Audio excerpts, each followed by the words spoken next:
Ronli will be talking to us today about reproductive rights and recent developments. Please join me in welcoming Ronli Sifris.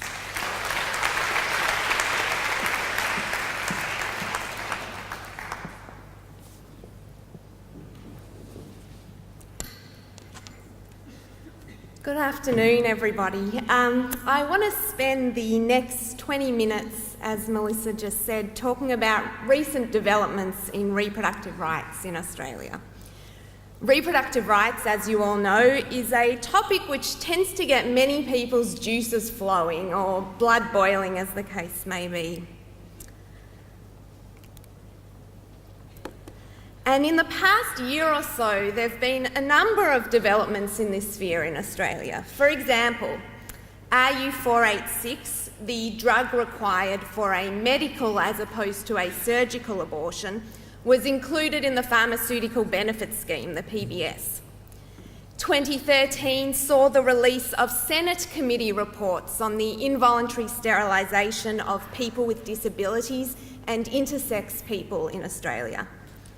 Zoe's Law, a law which recognises the fetus as a person in certain contexts, was introduced into the New South Wales Parliament. And drawing on Victoria's 2008 abortion law reform efforts, towards the end of 2013, Tasmania decriminalised abortion. Now, I obviously don't have the time to go through all of the recent developments in reproductive rights, so I want to spend the limited time that I have here talking about the decriminalisation of abortion in Tasmania and briefly comparing the new Tasmanian law with the Victorian legislation. More specifically, I want to focus on the issue of conscientious objections, since that issue has been fairly topical in Victoria in recent months. By way of overview, on the 21st of November 2013, the Tasmanian Parliament passed legislation decriminalising abortion. Given the controversial and emotive nature of the subject matter, the passage of the legislation was long and difficult, and as is often the case when legislation is passed dealing with issues that people feel very strongly about, the outcome represents a compromise position.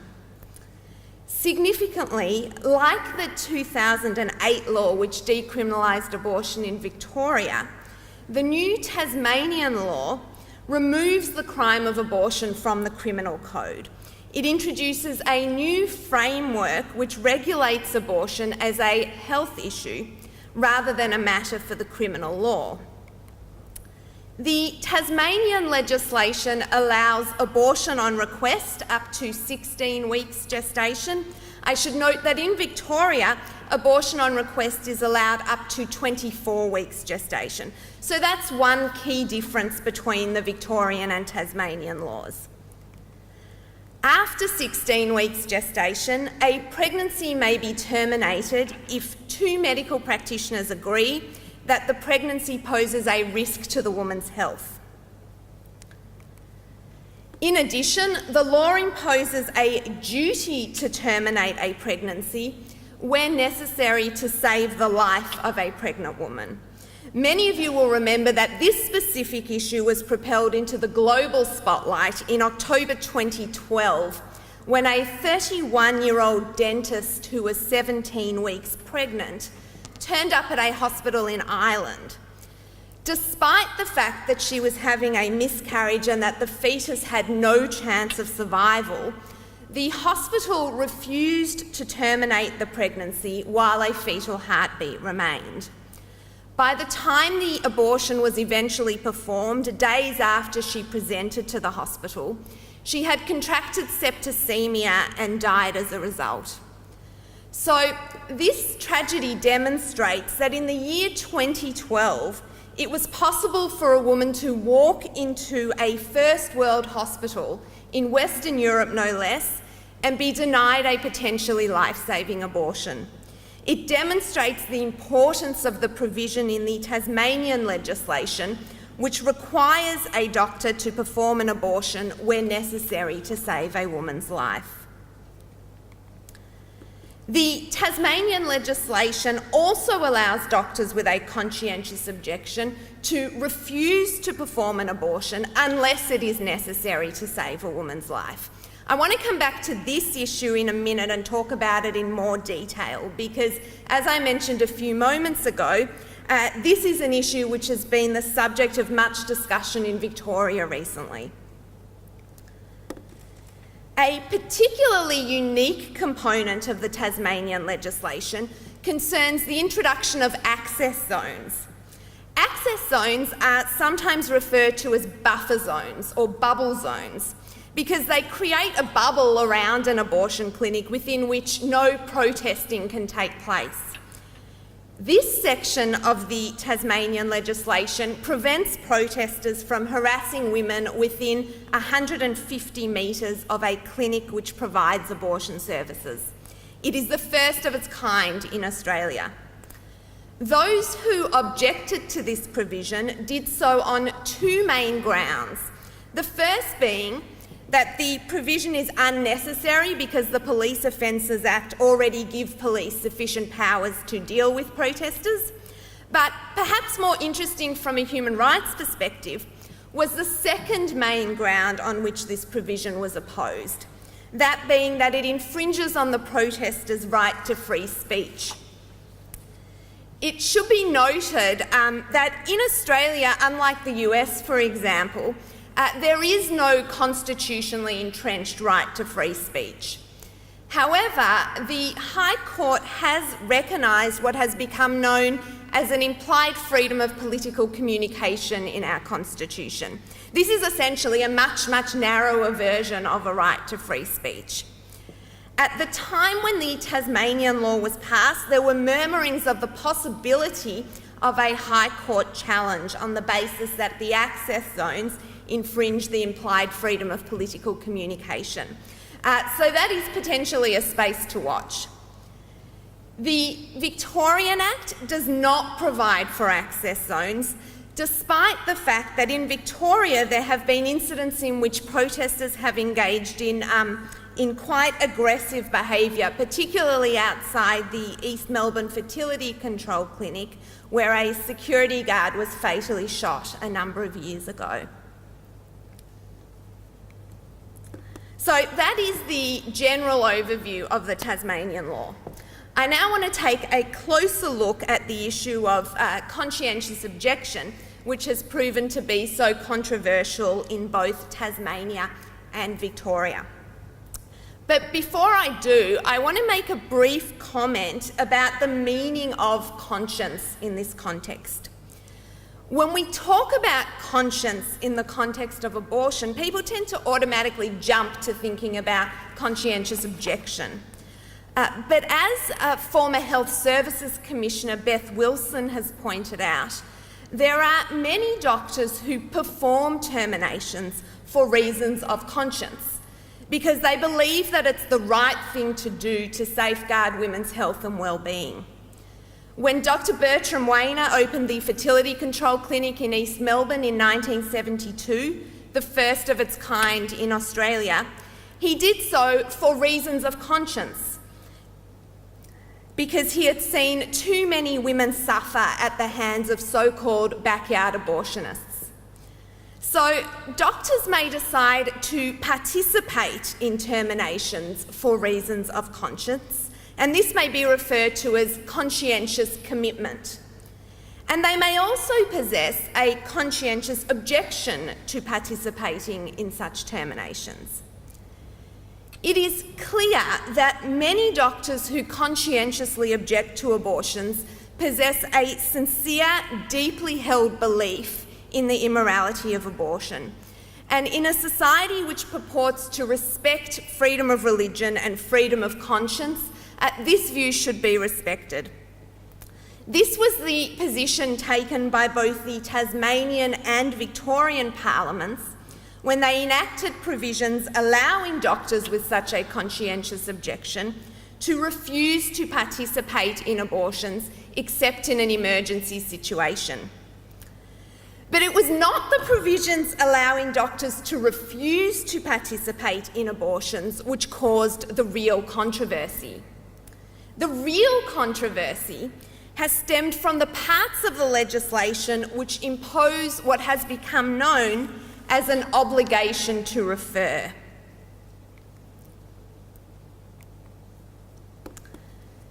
Section 7 of the Tasmanian legislation requires a doctor with a conscientious objection to provide the woman with a list of prescribed health services from which the woman may seek advice, information, or counselling on the full range of pregnancy options.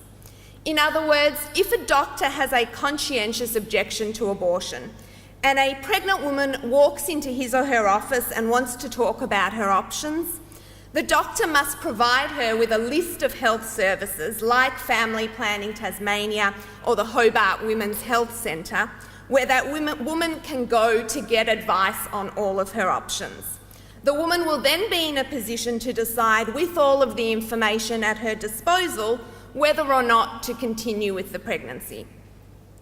The equivalent provision in Victoria is Section 8 of the legislation, which states that a doctor with a conscientious objection must inform the woman that the practitioner has a conscientious objection to abortion and refer the woman to another registered health practitioner who the practitioner knows does not have a conscientious objection to abortion. In other words, like the Tasmanian legislation, the Victorian legislation also allows doctors with a conscientious objection to refuse to participate in an abortion, but it imposes on them an obligation to refer to a doctor without such a conscientious objection. As you can see, there are certain differences between the Tasmanian and Victorian provisions, but the two fundamental points of commonality are that, one, a doctor with a conscientious objection to abortion may refuse to participate in an abortion, and two, such a doctor must provide a woman who might be considering a termination with information about where she can go to have the conversation. As I already mentioned, this issue has been particularly controversial in both states. The issue took the lion's share of media attention in Victoria at the time that the Abortion Law Reform Act was passed in 2008. For example, at the time that the Victorian law was being debated, the Archbishop of Melbourne, Dennis Hart, threatened to close the maternity departments in Catholic hospitals if the obligation to refer remained in the legislation. He commented that Catholic hospitals cannot be part of any abortion. This has to be respected in the community. Even providing a referral is a cooperation in evil. During the debate in Parliament, the Liberal Party's Robert Clark, currently the Attorney General, lamented that the proponents of this bill either have no comprehension of what it means to have a conscientious objection to abortion, or else they are introducing a measure designed to force those with conscientious objections out of the health professions. The so-called conscientious objection clause is in fact a compulsory participation clause. And this is really the crux of the issue. From the perspective of a doctor with a conscientious objection, referral to another practitioner is like saying, I can't steal that car for you myself, but I know someone down the road who can. In other words, from the perspective of a doctor with a conscientious objection, referral makes them complicit in the act. It is therefore something that many healthcare practitioners with an objection to abortion claim they simply cannot in good conscience do. This issue reared its head again in Victoria more recently, with Jeff Shaw threatening to introduce a private members bill which would, among other things, get rid of the obligation to refer from the Victorian legislation. On the other hand, those who support the obligation to refer argue that it is necessary on the basis that a doctor's refusal to treat on the grounds of conscience may have real and serious consequences for women's health. An example of this may be found in a 2011 decision of the UN Committee on the Elimination of Discrimination Against Women. The decision is known as LC in Peru, and it involved a teenager who had been sexually abused. She became pregnant as a result of the abuse and jumped from a building in an attempt to commit suicide. She survived the suicide attempt but sustained serious spinal injuries. The hospital declined to perform emergency surgery on the basis that the surgery posed a risk to the pregnancy, and it refused to perform an abortion despite the fact that the pregnancy clearly posed a danger to this teenager's health, and despite the fact that therapeutic abortion is legal in Peru. In other words, the hospital refused to perform an abortion which this patient needed for her physical and mental health and well-being because it had a conscientious objection to abortion. She ended up having a miscarriage anyway, and in part due to the delay in having the surgery, wound up paralysed from the neck down. This obviously is a particularly horrendous scenario, but the example doesn't need to be so dramatic to demonstrate the potential harm to women resulting from a doctor's conscientious objection. A woman's need to find a different doctor will invariably add a layer of stress to an already stressful situation and may result in her having to take extra time off work or endure additional financial costs. It may also result in a delay of the abortion, which may have flow-on health implications for her. So, to my mind, it is clear from our discussion so far that, first of all, there are doctors who have a sincere, conscientious objection to abortion, and secondly, that such a conscientious objection may have health consequences for women, sometimes serious health consequences. And this raises the classic question of how rights should be balanced in a democratic society. We have this conversation in relation to a whole range of issues, most recently in relation to amendments to the Racial Discrimination Act, which raised the question of how we balance the right to free speech against the right of people to feel safe and free from racial discrimination. Here, the question is how we balance the right of a doctor to conscientious objection against a woman's right to health. At one end of the spectrum is the view that the rights of a patient to receive timely and effective health care should at all times be paramount. On this view, you shouldn't become a doctor if you're opposed to abortion. If you don't feel able to provide all required health services, then you should find another profession. According to this view, the beliefs of individual doctors should never trump the health and well-being of people in need of a medical service. At the other end of the spectrum is the view that doctors should not only be allowed to refuse to provide abortion services or provide any information about abortion services, they should be allowed to talk people out of getting abortions. Then there are various positions which fall somewhere on the spectrum, one of which is the position which has been adopted in Tasmania and Victoria, that being that a doctor with a conscientious objection to abortion may refuse to participate in the procedure but must direct the patient to where she can go to get unbiased information about her options. This position, in fact, reflects the position which has been adopted in a number of ethical codes and guidelines of the medical profession itself, such as the International Federation of Gynecology and Obstetrics Ethical Guidelines on Conscientious Objection, the World Medical Association's Declaration on Therapeutic Abortion, and the Code of Ethical Practice of the Royal Australian and New Zealand College of Obstetricians and Gynecologists. It is my view that the position adopted by these ethical guidelines and by the Victorian and Tasmanian Acts is the position which most appropriately balances the different rights and interests of a doctor and a patient. Ultimately, a doctor's primary responsibility is to provide health care to his or her patient. And it is, in my view, reasonable to require that if a doctor feels unable to provide that health care, then the least he or she can do is to point the patient to where she can go to obtain that care. In practice, there are a number of ways in which a doctor with a conscientious objection may actually avoid the obligation to refer. For example, by displaying a sign in their waiting room stating that they have a conscientious objection to abortion.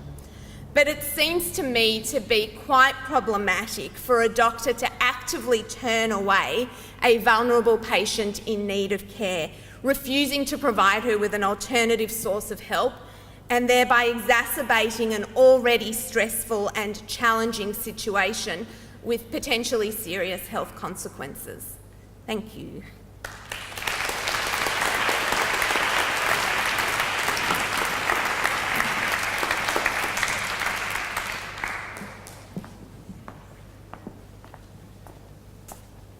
Time for a couple of questions before we wrap up this afternoon.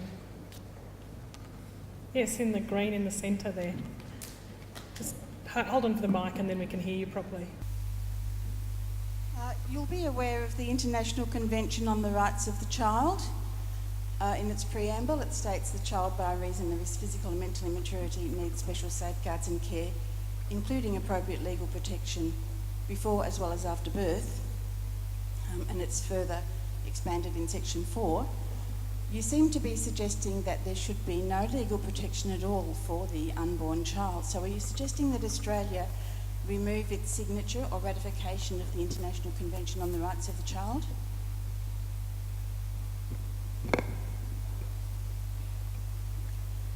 Thank you for that question. It's a really difficult question in terms of what that convention actually says, because there are so many differing views on it. So I have heard the view that you have just expressed, that the convention in fact protects the rights of the fetus.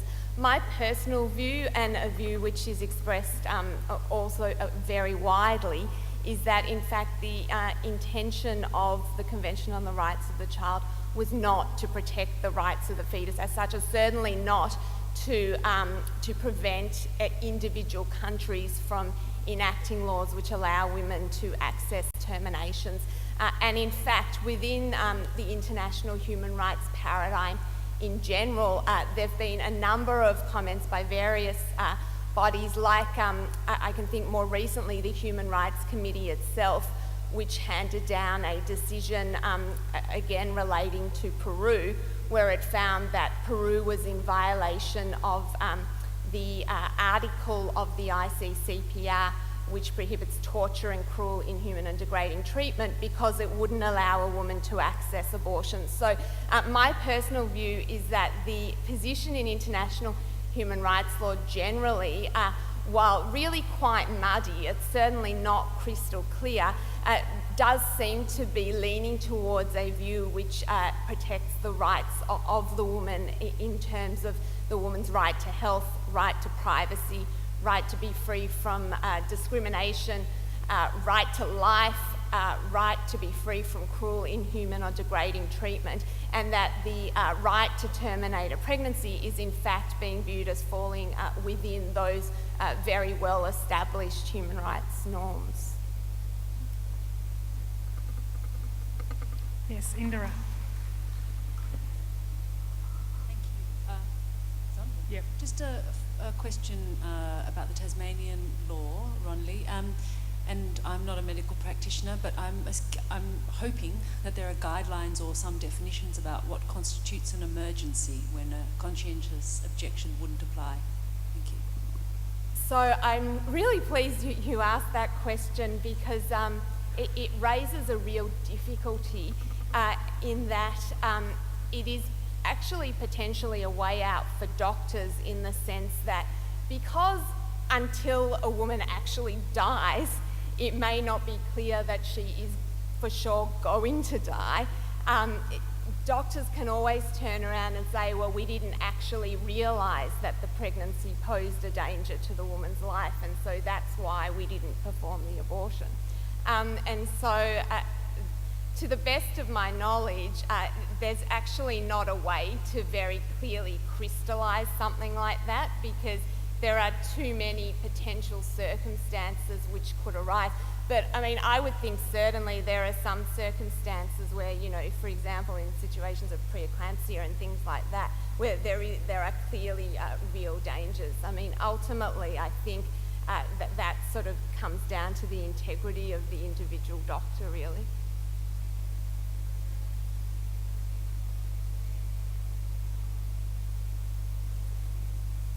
Oh, okay. So the threshold is that if it poses a danger to the woman's life, or in the Tasmanian law it does say, or serious. I think the words are serious physical injury, something like that.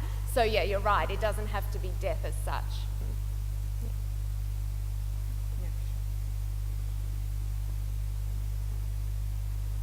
Is there any data relating to whether doctors who have a conscientious objection actually comply with the laws, and if they don't, what the consequences may be?